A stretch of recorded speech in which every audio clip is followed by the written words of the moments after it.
en 2015. Un petit enfant. Ça fait réfléchir, République, n'est-ce pas?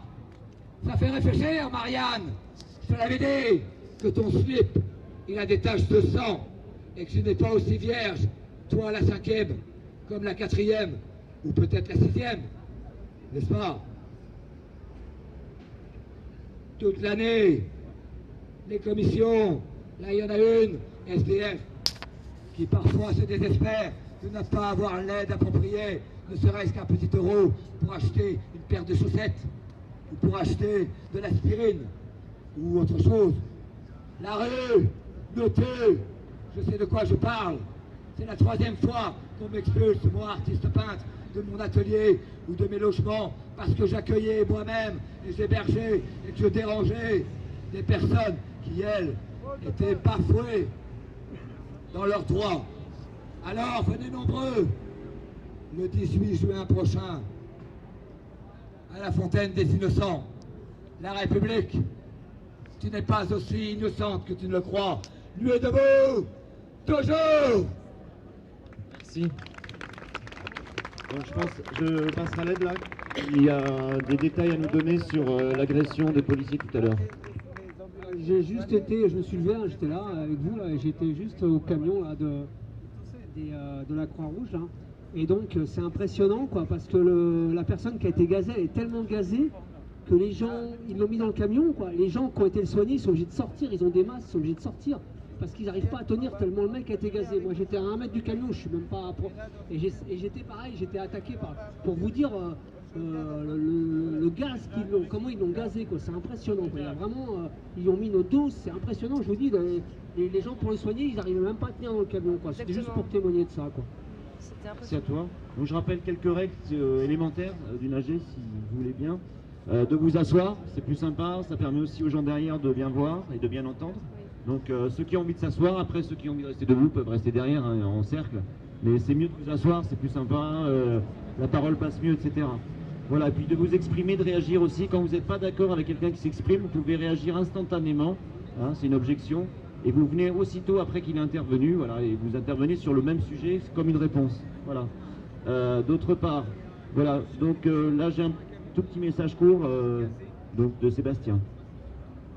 Alors, comme vous savez, moi j'ai été au niveau de la marche des quartiers populaires. Bon, je souhaiterais qu'on fasse 1 minute de silence ensemble pour Lamine Niang, qui a été étouffé dans un camion des forces de l'ordre il y a 6 ans de ça. Alors s'il vous plaît, on demande 1 minute de silence pour cette personne qui est décédée, où nous-mêmes on s'est recueillis sur l'endroit et on a vu sa famille. S'il vous plaît. Merci.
Merci à tous pour la minute de silence pour Lamine Niang, qui a été décédé, étouffé dans un camion de police. Merci à tous. Voilà, alors donc là, je vais en profiter là maintenant pour annoncer quelques actions qu'on vient de m'annoncer. Voilà, parce qu'il y en a vraiment beaucoup, il y a de quoi faire. Et ce qui est important aussi, c'est que vous transmettiez, que vous notiez, parce que c'est vrai que moi au début, par exemple, quand je venais ici, je notais pas les trucs, je les écoutais, je me disais je vais les retenir, et en fait non. Donc on a tous des téléphones portables ou des papiers, mais évidemment les téléphones c'est pratique. Et quand on les note après, voilà, ça sert vraiment, c'est efficace. Alors demain matin, à 6h20, décidément il y a des actions pour les leftos, pardon. À 6h20, demain lundi, donc les grévistes postiers du 92 vous appellent à les rejoindre au métro Malakoff, plateau de Vanves. Voilà, donc c'est une action postier demain matin, si vous voulez les soutenir, à 6h20. Métro Malakoff, plateau de Vanves. Voilà. Et à 11h30, il y a un rassemblement des cheminots à Montparnasse. On avait manifesté avec eux, une belle manifestation mardi dernier. Et ils remettent ça demain parce que c'est la journée vraiment importante pour eux. Ils vont négocier des accords ou des désaccords, on verra. Mais bon, en tout cas, ils ont besoin de soutien. Et on était très nombreux mardi dernier et ben, ils espèrent qu'on sera aussi nombreux. Voilà. Donc rassemblement Gare Montparnasse, devant le parvis de la Gare Montparnasse. Voilà. On va continuer les débats. Alors donc là, j'appelle François. Je ne sais pas s'il est encore là. Voilà. François. Oui, je voudrais ajouter une petite info par rapport à ce que je vais vous proposer après, enfin à un autre sujet. Concernant la Syrie, il y a beaucoup de conneries qui circulent sur Internet. Alors, il y a un site qui est fait par les révolutionnaires depuis 2011. Moi, je les suis depuis ce moment-là. Et alors, c'est facebook.com/LCCSY. LCCSY, ça signifie Local Coordination Committee Syria. Et en fait, ils font des brèves en anglais et en arabe à chaque fois. Voilà, donc vous pouvez vous débrouiller avec ça. Et vous verrez vraiment ce qui se passe au jour le jour. Voilà. LOL. LCCSY, après facebook.com. On avait une idée en discutant, il y a Jean-Baptiste qui tient le panneau là, qui parle du 26 juin. Le 26 juin, il y aura un référendum en Bretagne sur Notre-Dame-des-Landes. Et alors, on voudrait faire une contre-proposition pour qu'on fasse nous-mêmes un référendum dans toutes les nuits debout de France, ce jour-là, qui est un dimanche, 26 juin, et qu'on le propose aux autres nuits debout, c'est qu'on fasse un référendum si on veut que le gouvernement reste ou pas, et on peut faire des photos de chaque place ce jour-là. Voilà. Je ne sais pas si ça vous sied, mais c'est une proposition et je ne sais pas à quel moment on va pouvoir la voter. Voilà. S'il y a des gens qui veulent intervenir. Oui, n'hésitez pas, hein, on a dit, quand vous avez une objection ou un accord, hein, même vous voulez soutenir une proposition ou bien une action ou en proposer d'autres, venez spontanément. Tu t'appelles, excuse-moi Lucas. À la fois, je trouve que c'est une bonne idée et en même temps, évidemment que le gouvernement sait que tous les gens qui viennent dans les nuits debout sont défavorables à leur gouvernement et du coup, on peut marquer le coup en disant oui, bon voilà, on n'est pas content et on n'est pas d'accord avec l'essentiel de ce qu'ils nous proposent comme gouvernement, mais ils sont déjà au courant que c'est un mouvement de contestation et on représente que nous-mêmes en votant ça et de la même façon que, enfin, je veux dire, nous on est d'une aile de la gauche qui est défavorable à Hollande. Si, je ne sais pas si dans un parti de droite, ils faisaient des élections, enfin un référendum contre Hollande, ou pour Hollande, bah, les résultats seraient défavorables aussi. Et je veux dire, du coup, je ne sais pas si ça a une réelle pertinence dans le sens où bah, on est déjà un mouvement contestataire, quoi, et le gouvernement le sait déjà. Merci à toi. Donc là maintenant, je vais profiter de l'instant pour rappeler un peu tout ce qui s'est passé la semaine dernière. Donc un petit point des actions. Bon, il y a eu beaucoup de manifestations. Donc, on était avec les cheminots mardi dernier. On a fait Montparnasse jusqu'à Sèvres-Babylone, devant la Banque de France. On a été bloqué. C'est marrant parce qu'on devait aller jusqu'au ministère des Transports. Mais maintenant, les manifs, elles s'arrêtent 300 ou 1 km avant l'objectif. On n'a plus le droit d'aller devant le MEDEF. On n'a plus le droit d'aller devant un ministère. Donc voilà, ils font une muraille, des grillages, des armées de CRS. Et donc, on nous bloque à l'endroit où ils ont envie, quoi. Voilà. Et comme par hasard, ils nous ont bloqués devant la Banque de France, donc c'était assez drôle quand même. Voilà. Et alors à ce moment-là, on s'est dit, mais on va pas en rester là parce que c'était assez court comme manif. Et on a décidé d'aller porte de Versailles parce que M. Hollande allait parader, faire le pan devant les maires de France. Et donc on est allé en manif sauvage, on est descendu au métro Convention. Et on a fait une belle manif sauvage rue de Vaugirard, assez épique, voilà. Voilà, je ne dis pas tous les détails.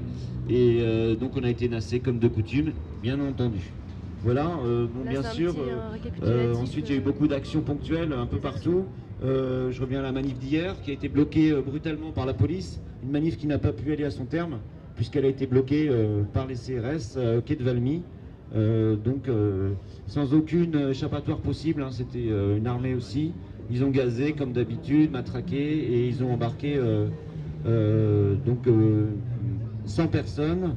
Voilà, alors il y a des gens qui ont été manifestés aussitôt, ça c'est la solidarité entre manifestants au commissariat de la rue de l'Évangile, à Max Dormois, et ils ont obtenu la libération de 20 manifestants. 60 manifestants.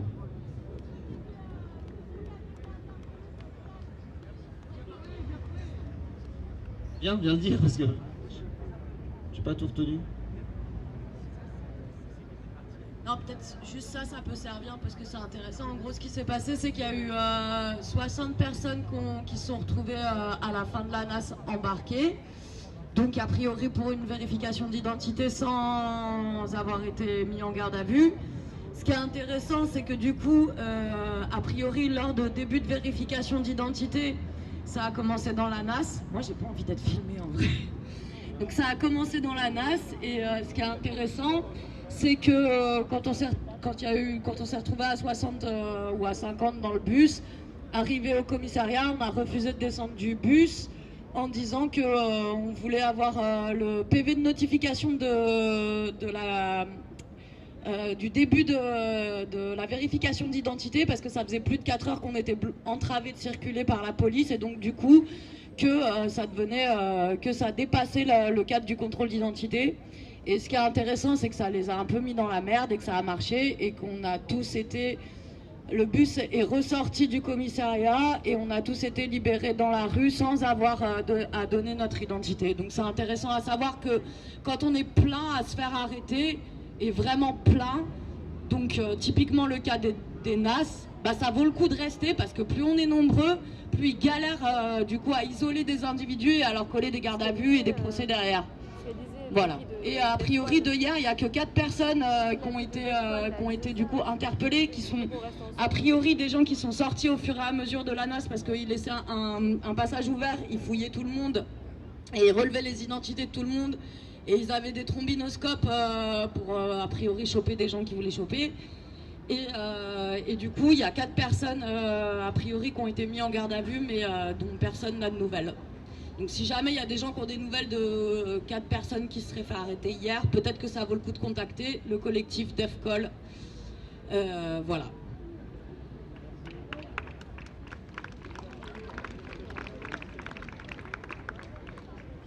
Je vous rappelle, il y a un spectacle tout à l'heure, les musiciens, les artistes sont en train de s'installer, donc tu t'appelles, Delphine va vous expliquer ça.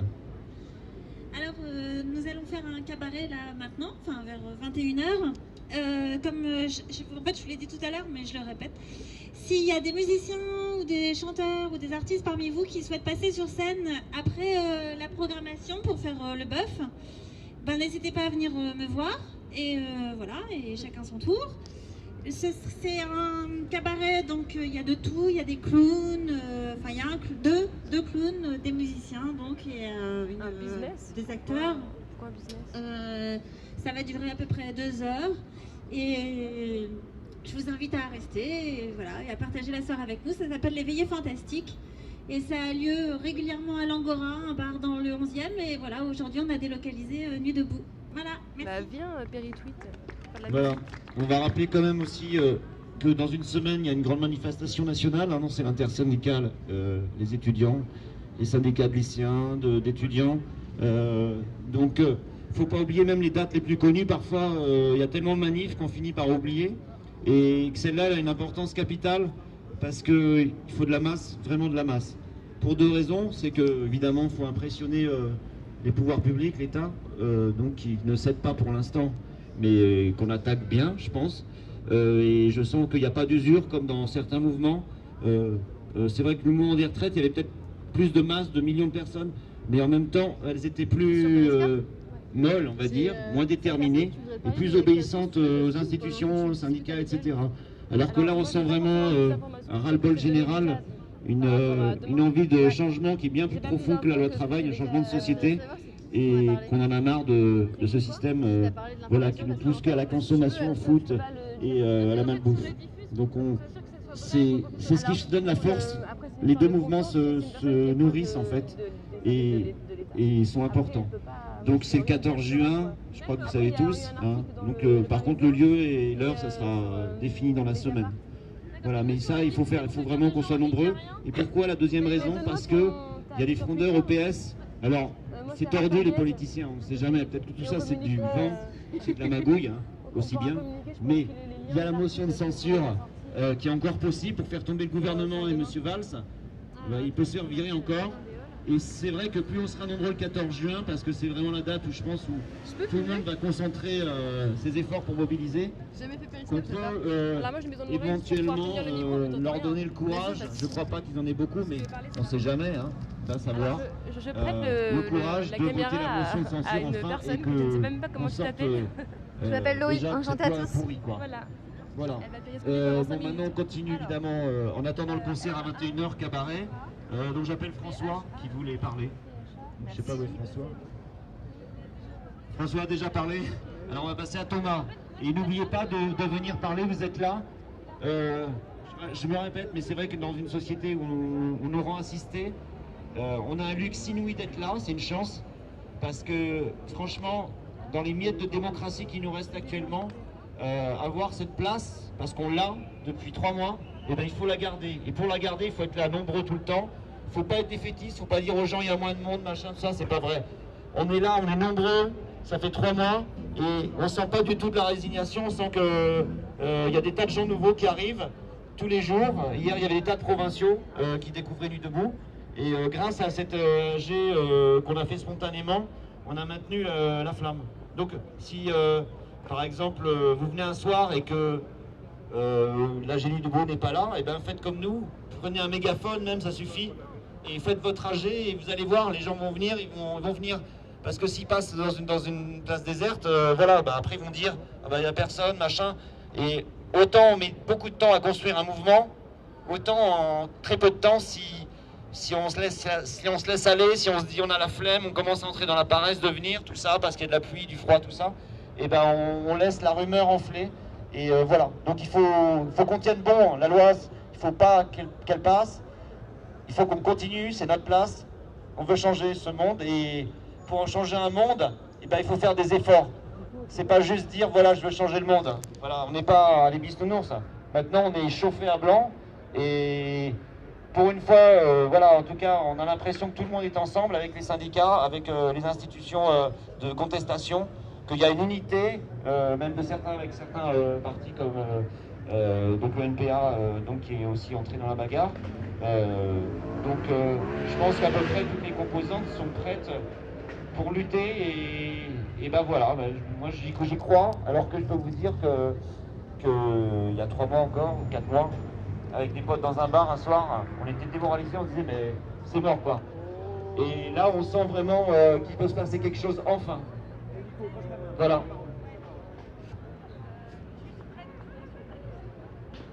Bonsoir, moi je suis un provincial. Voilà. Plutôt. Donc, bonsoir. Moi je suis juste venu parler de convergence des luttes. Et qu'actuellement, il y a le plus grand incinérateur d'Europe qui est toujours bloqué par la CGT. Donc ça, on en parle très peu parce que vous comprenez les inondations. Mais actuellement, il est toujours bloqué depuis lundi soir. Voilà. Donc moi, j'en débarque là, j'ai passé 5 nuits là-bas. On parle beaucoup de convergence des luttes. La convergence des luttes, ça passe aussi par créer un contact, une confiance. Pas mal de gens de Nuit debout sont passés par là-bas. Ils sont restés 3-4 heures, c'est sympa, mais ça manque de temps, ça manque d'énergie, ça manque d'efforts pour créer cette confiance avec les mecs qui sont en train de bloquer un centre névralgique, on va dire. Parce que l'incinérateur d'Ivry, c'est donc le plus grand d'Europe, c'est celui qui fournit de l'eau chaude, qui fournit du chauffage à Paris, là où une grande partie des poubelles sont déversées. Donc c'est un point réellement important dans la lutte pour bloquer l'économie et pour faire entendre la colère des gens. Ça mérite de s'y pencher, ça mérite d'y participer, mais d'y participer en prenant le temps de créer une confiance avec ceux qui sont là-bas, de se faire connaître, de faire connaître Nuit debout, parce que l'information, elle n'est pas complète et elle est souvent un peu faussée par les médias aussi, par des gens qui n'ont pas accès à la République ou qui n'y vont pas, et qui suivent Nuit debout à travers un regard particulier, enfin, à travers une information particulière, et qui est souvent négative, et qui mérite d'être transformée, cette information, parce que Nuit debout peut être très intéressant dans ce genre de mouvement. Mais pour que Nuit debout arrive à être très intéressant sur ces actions qui bloquent l'économie, qui sont vraiment très importantes, il faut prendre du temps. Il faut y aller, il faut construire un contact, construire une confiance, et ça prend plus de temps que juste 2 heures, une nuit. Ça prend plus de temps, ça prend une nuit, une journée, une deuxième nuit. Il faut mettre de l'énergie dedans, parce que c'est très bien de faire beaucoup de manifs. Mais là où on va vraiment toucher le gouvernement, là où on va vraiment toucher les institutions, c'est là où on va bloquer et où on va les mettre dans la merde. Actuellement, au Havre, c'est toujours bloqué. Il y a des raffineries qui sont bloquées. Il y a des centrales nucléaires qui tournent à vide. Et c'est là où ils ont besoin de monde. C'est là où on a besoin de se faire. Moi, ça fait 2 fois que je viens ici, mais où Nuit debout a besoin de se faire voir. Parce que c'est là où il y a vraiment un impact. Pas juste aller se friter avec les flics 3 fois par jour, mais là où ça bloque vraiment, là où ça ralentit l'économie, là où le gouvernement est en train de dire merde. Là on est dans la merde, parce que les gens voient leurs poubelles qui sont pas ramassées, ils en ont ras le cul. Et pourtant même qu'ils en ont ras le cul, ils sont pas en train de dire la CGT c'est que des cons, les syndicats c'est que... Non, ils comprennent, la plupart ils comprennent. Et c'est pas sur ceux qui bloquent, qui tapent, c'est sur ceux qui veulent continuer à faire passer cette loi. Et c'est là où la convergence des luttes prend tout son sens. Sauf qu'il faut mettre de l'énergie, il faut prendre du temps, il faut y mettre de l'énergie, il faut apprendre à comprendre, il faut apprendre à découvrir de nouvelles formes de lutte, enfin de nouvelles formes. Des formes que parfois ici on ne connaît pas trop. Et voilà. Donc moi c'est juste que j'invite tous ceux qui ont envie de bloquer des industries, de bloquer des centres de richesse, d'y aller, de ne pas avoir peur, mais par contre de prendre le temps, de découvrir les gens qui le font, parce que souvent aussi c'est d'autres milieux, c'est des gens qui viennent d'autres milieux que ceux qui fréquentent la nuit debout sur Place de République en plein centre de Paris. C'est dans les quartiers, c'est tout ça, et donc c'est là où moi j'invite tous les gens à aller prendre du temps, à se mobiliser, à rester plusieurs nuits, plusieurs journées, quitte à ne faire que ça, et voilà, c'était... Voilà. Bon ben voilà, mais ce soir on a la chance d'avoir un spectacle, alors ils ne sont pas encore prêts je crois, donc on va pour l'instant continuer lâcher, puis là il y a une annonce spontanée. C'est moi. Une réponse directe, intervenant précédent, donc c'est, excuse-moi, Nils. Ouais, je voulais revenir à ce que vous aviez dit. Moi en fait je m'interroge vachement sur comment ça se passe et tout ça, les blocus, parce que c'est vrai que c'est ce qui manque un peu à la République et qui a été empêché par les forces de l'ordre, c'est un campement qui reste là constant. C'est un peu ça aussi ce qui a médiatisé l'affaire, c'est qu'au début Nuit debout c'était constamment tous les jours. Tous les jours des gens vivaient sur la place et avaient commencé à faire une sorte de village sur la place. Et ça, les forces de l'ordre l'ont empêché. Hein. Il ne faut pas oublier qu'ils versaient la soupe dans les égouts, qu'ils ont cassé des belles cabanes qui ont été fabriquées ici. Il y a plein de choses comme ça. Moi, ça m'intéresse dans la mesure où, pour moi, Nuit debout, c'est des endroits de place publique où on crée un espace de débat. Toujours. Donc, c'est pour ça qu'en fait, tu ne pourras jamais l'empêcher d'être ici. Comme là, ce soir, en fait, normalement, Nuit debout, c'est ailleurs. C'est pas ici. Là c'est d'autres gens qui sont voilà, la permanence, qui continuent. Donc par contre, ton message est fort, il faut qu'on aille renforcer. En fait, c'est ça que tu nous appelles, renforcer en nombre, à aller dans les blocus et à rester avec eux constamment. C'est ça? Tu veux qu'on reste constamment avec eux, mais comment ça se passe là-bas, la vie là-bas, justement, pour la bouffe et tout ça? Alors, je ne dis pas que tout le monde doit y aller et abandonner les places, pas du tout. Par contre, que certains y aillent. Mais il y a plus que juste je rentre chez moi, je passe là-bas, je dis bonjour et je rentre dormir. c'est que certains y aillent par groupe, rester 2 jours, et puis après un autre groupe y va, rester 2 jours. Et c'est un peu, enfin c'est pas vider la place et se retrouver tous. Mais le problème c'est que la demande, c'est pas eux directement qui doivent faire la... Si on parle de convergence des luttes, c'est aussi ici se dire on va les aider, on s'en fout qu'ils ne nous demandent pas. Et aller les aider. Sauf que réellement, le point sur cet élément-là, c'est que eux, là-bas, là où on est, donc c'est à Ivry, c'est à Avenue de France, l'arrêt Avenue de France, c'est que si des mecs qui vont, réellement ça a été mon cas, j'y suis allé, je connaissais personne, je suis resté 4 jours, 5 jours, et maintenant, voilà, je fais partie du truc et tout va bien. Si tu te bouges, si tu prends le temps d'y aller, bien sûr au début le contact est un peu difficile, bien sûr au début c'est un peu méfiant, mais après si tu restes, si tu continues le truc, si tu montres que toi tu as envie de lutter, que tu as envie de réellement te mobiliser, eh ben le contact se fait bien et les types sont hyper ouverts et tout aide est bienvenu sur ce genre d'endroit. Donc voilà, et donc ça c'est à Ivry, à la Avenue de France, mais par exemple si tu prends d'autres incinérateurs ou d'autres lieux des déchetteries comme à Romainville où ils ont été débloqués, déchetteries de Saint-Ouen ils ont été débloqués, justement parce qu'il manquait de monde et qu'il manquait de présence, et donc c'est là où pour moi c'est pas y aller en mode conquistador, on vient vous expliquer, tout à mais fait, venir construire quelque chose doucement. Et dire, bah, écoutez, n'hésitez pas à partager. C'est simple, s'ils n'ont pas besoin de vous, ils vous le diront. Et voilà. Et à vous abonner si ce n'est pas déjà le cas. Nora va répondre, mais juste avant, il y a un petit point technique. Je le fais vite, c'est une bonne nouvelle pour faire plaisir. Ceux qui étaient là au début, vous êtes au courant, on a fait une